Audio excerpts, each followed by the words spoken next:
এটা হচ্ছে দুনিয়ার সব থেকে বড় বাচ্চা। সে এতটাই বড় ছিল যে তার মোজা সেলাই করার জন্য 100 জন শ্রমিক দিনরাত কাজ করত।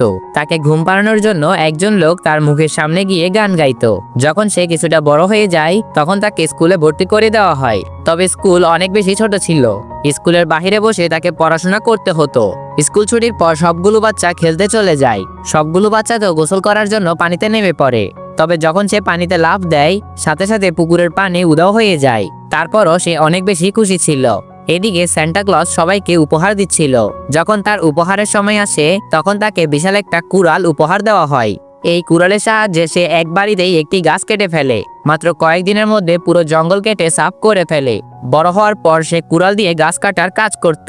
একদিন সেই লোকটা একটা জায়গায় ঘুরতে যায়। সেখানে যখন লোকটা বসেছিল তখন সে একটা গরু খুঁজে পায়। গরুটা ঠান্ডায় জমে গিয়েছিল। লোকটা সেই গরুটাকে নিয়ে আগুনের উপর রেখে দেয়। এতে করে গরুটার শরীর থেকে বরফ সরে যায়। গরুটা পুনরায় জীবিত হয়ে ওঠে। গরুটাও ছিল তার মতো বিশাল আকৃতির। এতে করে তাদের মধ্যে খুব সহজেই বন্ধুত্ব হয়ে যায়। একদিন লোকটা একটি উঁচু পাহাড় ভেঙে সেখানে একটা নদী তৈরি করে দেয়। তবে নদীটা অনেক আঁকাবাঁকা ছিল। তাই লোকটা গরুটাকে নদী সোজা করে দিতে বলে। গরুটাও এক টানে নদী সোজা করে দেয়।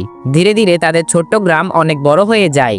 একদিন গ্রামের বাজারে একটা লোক একটি অটোমেটিক চেনস নিয়ে আসে। লোকটা তাদেরকে দেখায়, এটা দিয়ে তোমরা খুব সহজেই গাছ কাটতে পারবে। আর এই অটোমেটিক জিনিস দেখে বিশালাকার লোকটা অনেক রেগে যায়। তখন সেই অটোমেটিক মেশিনওয়ালা লোকটা বলে, চলো আমরা একটা রেস করি, দেখা যাক কে কত বেশি গাছ কাটতে পারে। পরের দিন তাদের রেস শুরু হয়। অটোমেটিক মেশিনওয়ালা লোকটা তার মেশিন দিয়ে গাছ কাটতে শুরু করে আর সেগুলো তার ট্রেনে উড়াতে থাকে। এদিকে বিশালাকার লোকটা তার কুড়াল দিয়ে গাছ কাটছিল এবং তার বন্ধু গরু সেই গাছগুলোকে একসাথে টেনে নিয়ে যাচ্ছিল। সারাদিন ধরে তারা অনেক বড় একটি জঙ্গলের গাছ কাটে। দিন শেষে এখন সময় হয়েছে তাদের ফলাফল দেখার। প্রথমে বিশালাকার লোকটার গাছ দেখা হয়। লোকটা 10 তলা বিল্ডিং এর সমান উঁচু গাছ কেটেছে। তবে যখন মেশিনওয়ালা লোকটার গাছ দেখা হয় তখন দেখা যায় মেশিনওয়ালা লোকটা তার চেয়েও বেশি গাছ কেটেছে। ফলে বিশালাকার লোকটা এই রেসে হেরে যায়। এতে করে লোকটা গ্রাম ছেড়ে চলে যায়।